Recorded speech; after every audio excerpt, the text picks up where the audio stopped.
Welcome back dear students. आज हम पढ़ने वाले हैं नॉर्मलाइजेशन में सेकेंड नॉर्मल फॉर्म के बारे में। इससे पहले वाले वीडियो में आप चेक कर सकते हैं, फर्स्ट नॉर्मल फॉर्म को हमने डिस्कस किया था and today we are going to discuss about second normal form. So let's begin. Video हमारी शॉर्ट रहे इसलिए मैंने टेबल्स पहले ही बना दिए हैं एंड अब हम उसको डायरेक्ट डिस्कशन करेंगे। तो सेकेंड नॉर्मल फॉर्म में कोई रिलेशन कब होता है? Relation means table, right? तो कोई भी टेबल सेकेंड नॉर्मल फॉर्म में तब होता है जब वो फर्स्ट नॉर्मल फॉर्म में हो पहले से। एंड सेकेंड थिंग कि जितनी भी जो आपकी प्राइमरी की है यदि वो कंपोजिट की है। कंपोजिट मतलब जब हमारे एक कॉलम से ज़्यादा कॉलम्स को कंबाइन करके प्राइमरी की बनाई जाती है तो उसको हम कंपोजिट की कह रहे हैं, ठीक है?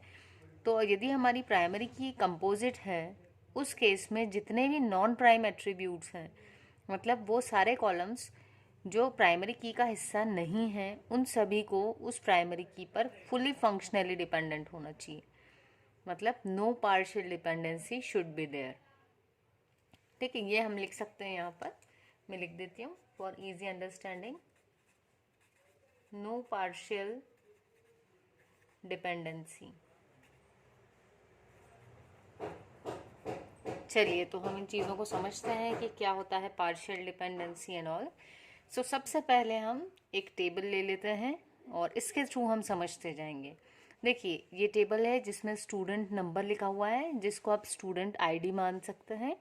सेकेंड कॉलम में कोर्स नंबर दिया हुआ है एंड थर्ड में है कोर्स फीस। अब यदि हम बात करें तो देखिए, क्या हम कोर्स फीस से ये दोनों रिमेनिंग कॉलम्स को आइडेंटिफाई कर सकते हैं? देखो, कोर्स फीस 1000 है C1 कोर्स की, 1500 है C2 की। यहाँ तक तो लग रहा है कि हाँ, कोर्स फीस से हम कोर्स को आइडेंटिफाई कर सकते हैं। लेकिन देखिए, C3 की भी फीस है 1000, तो अगर फीस आ रही है 1000 तो हम आइडेंटिफाई नहीं कर सकते कि वो C1 की बात हो रही है वहाँ पर या फिर C3 के बारे में डिस्कशन हो रहा है, right? That means course fee से हम कोर्स नंबर को आइडेंटिफाई नहीं कर सकते। अब हम देखते हैं क्या हम स्टूडेंट नंबर से इन चीज़ों को आइडेंटिफाई कर सकते हैं रिमेनिंग को, ताकि हम एक ही कॉलम को प्राइमरी की बना लें। तो देखो, स्टूडेंट नंबर है जब 1 तो उसका कोर्स नंबर है C1, ठीक है? तो देखिए, और उसकी फीस है 1000। यदि हम सेम को ढूंढें तो यहाँ पर भी स्टूडेंट नंबर 1 है लेकिन कोर्स बदल गया, उसका C4 है और उसकी फीस भी बदल गई 2000। मतलब अकेला स्टूडेंट नंबर से हम ये दोनों चीज़ों को डिराइव नहीं कर सकते। वैसे ही यदि हम कोर्स नंबर की बात करें तो कोर्स नंबर से C1 से हम क्या कर पा रहे हैं? फीस तो आइडेंटिफाई कर पा रहे हैं, लेकिन स्टूडेंट नंबर देखो, C1 3 ने भी लिया हुआ है और 1 ने भी लिया हुआ है। इसका मतलब है कि अकेला कोई भी कॉलम कैपेबल नहीं है बाकी के कॉलम्स को आइडेंटिफाई करने में। इन दैट केस जो प्राइमरी की बनेगी हमारी वो कंपोजिट की होगी। मतलब यहाँ हम स्टूडेंट नंबर और कोर्स नंबर इसीलिए अंडरलाइन किए हुए हैं, ये दोनों मिलके हमारी एक प्राइमरी की बनेगी, ठीक? अब देखें, क्या ये दोनों मिलके यूनिकली आइडेंटिफाई कर पाते हैं फीस को? ये क्या हो जाएगा हमारा non prime attribute. Non prime क्यों बोल रहे हैं? क्योंकि जो प्राइमरी की है उसका हिस्सा नहीं है कोर्स फीस, इसलिए हम कह रहे हैं कि ये नॉन प्राइम एट्रीब्यूट है। और ये दोनों कैसे होंगे? प्राइम एट्रीब्यूट्स, ठीक है? तो अब यदि हम इसकी बात करें तो ये है प्राइमरी की, ये दोनों मिलकर के फीस आइडेंटिफाई कर पाना चाहिए, ठीक है? लेकिन जब हम फीस की बात करें तो फीस जो है वो अकेले कोर्स नंबर से भी आइडेंटिफाई हो पा रही है।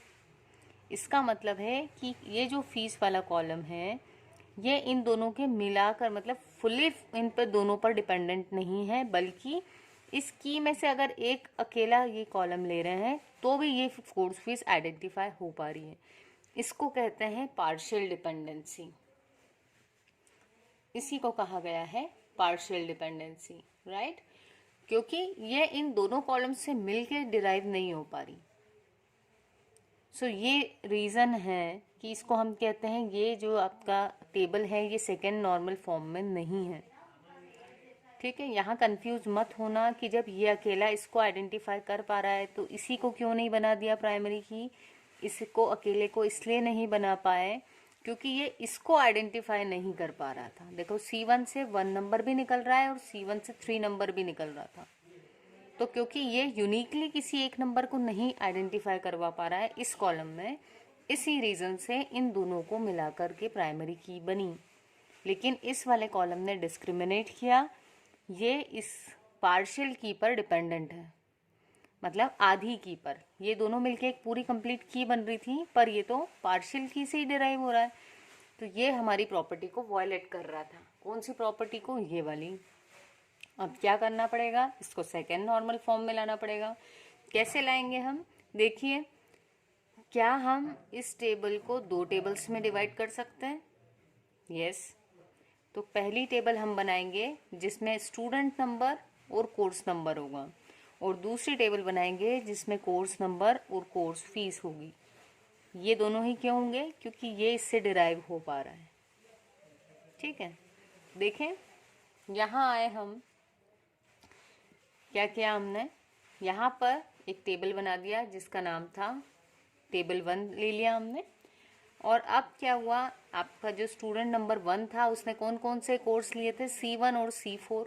तो देखिए 1 ने C1 लिया है, 1 ने C4, 2 ने C2 लिया हुआ है, और 3 ने C3 और C1, 3 ने C3 एंड C1।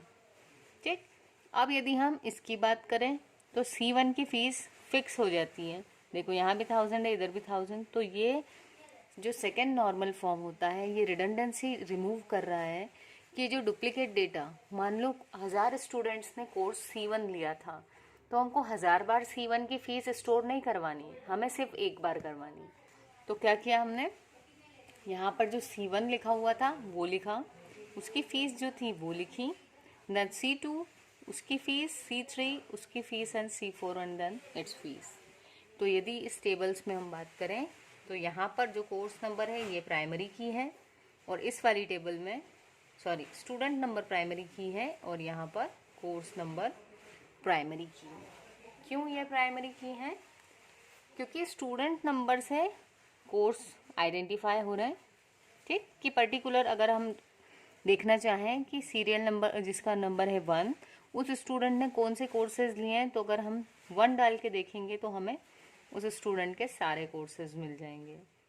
ठीक है, 2 पर उस स्टूडेंट से रिलेटेड सारे कोर्सेज, सिमिलरली। तो इसलिए ये है प्राइमरी की। वैसे ही यदि किसी कोर्स की फ़ीस देखना है तो हम सिर्फ कोर्स नंबर इंसर्ट करें तो हमें उसकी फ़ीस दिख जाएगी, राइट। तो दिस वाज द रीज़न कि यहाँ पर हमने जो एक टेबल थी, इस टेबल को 2 टेबल्स में डिवाइड किया गया है। और अब यहाँ पर देखें तो आपका ये नॉन प्राइम एट्रीब्यूट है, किस पे डिपेंड करता है? प्राइमरी की पर। और यहाँ पर भी ये जो एट्रीब्यूट है ये प्राइमरी की पर डिपेंड कर रहा है। सेकेंड थिंग कि ये जो आपकी टेबल है ये 1 नॉर्मल फॉर्म में भी है, फर्स्ट नॉर्मल फॉर्म। कैसे? क्योंकि अगर एक ही स्टूडेंट नंबर ने मल्टीपल कोर्स लिए थे तो भी क्या हुआ है, हर रो में एक ही एंट्री हुई है, एटॉमिक वैल्यू। ठीक है, जो क्या था, फर्स्ट नॉर्मल फॉर्म में था कि आपका जो वैल्यू है नो मल्टी वैल्यूड एट्रीब्यूट, या हम कहें एटॉमिक वैल्यूज, सिंगल वैल्यू होनी चाहिए हर कॉलम में। तो देखो इस कॉलम में एक ही वैल्यू है, C4 भी यहाँ आता, लेकिन क्या हुआ, C4 के लिए हमने अलग से एंट्री की। So in this way it is also in first normal form. और अब कोई भी non prime attribute partially dependent नहीं है प्राइमरी की पर। ठीक है, तो पार्शियली डिपेंडेंट नहीं है, that means fully functionally dependent है। And if it is fully functionally dependent then it is in second normal form. I think आपको समझ में आया होगा कि सेकेंड नॉर्मल फॉर्म क्या होता है, कंपोजिट कीज क्या होती हैं, एंड पार्शियल डिपेंडेंसी क्या होती है। सो अगर आपको समझ में आया हो तो कमेंट करके भी बता सकते हैं आप, है ना। एंड यदि आपने चैनल को नहीं सब्सक्राइब किया है तो please do subscribe this channel. And यदि आपको लगता है कि इसके कंटेंट्स अच्छे हैं, समझ में आते हैं, तो आप अपने फ्रेंड्स के साथ भी शेयर कर सकते हैं। Thank you.